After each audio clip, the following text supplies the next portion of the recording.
இன்றைக்கி மீன் வாங்கலாம் அப்படின்னு சொல்லி மீன்காரர் வராரான்னு வெயிட் பண்ணிகிட்டே இருந்தேன். வந்தார், ஃபோன் பண்ணி கேட்டப்ப நண்டு இருக்குது அப்படின்னு சொன்னார். நண்டு இருக்குன்னு உடனே பசங்களுக்கு வேறு இப்போ எக்ஸாம்லாம் ஆரம்பிச்சாச்சு, மதியமே வருவாங்களே அப்படின்னு சொல்லிட்டு நண்டை வாங்கினேன்.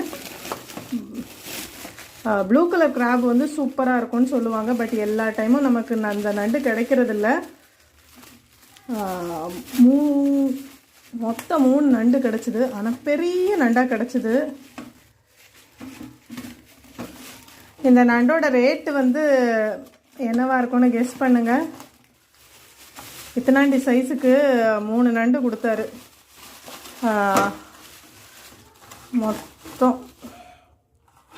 மொத்தம் 200 ரூபான்னு சொன்னார். நண்டை பார்த்த அப்புறம் வாங்காமல் இருக்க முடியல. சைஸ் வேறு பெருசாக இருந்ததுன்னு சொல்லி வாங்கிட்டேன். ஒர்த்தா என்னன்னு தெரில, பட் டேஸ்ட்டாக இருக்கும் அப்படின்னு நம்பி சமைக்க வேண்டியதான். ஸோ ஒர்த்து தானேன்னு சொல்லுங்கள் மக்களே. 1 கிலோ இருக்குங்கிறாரு. அப்படியா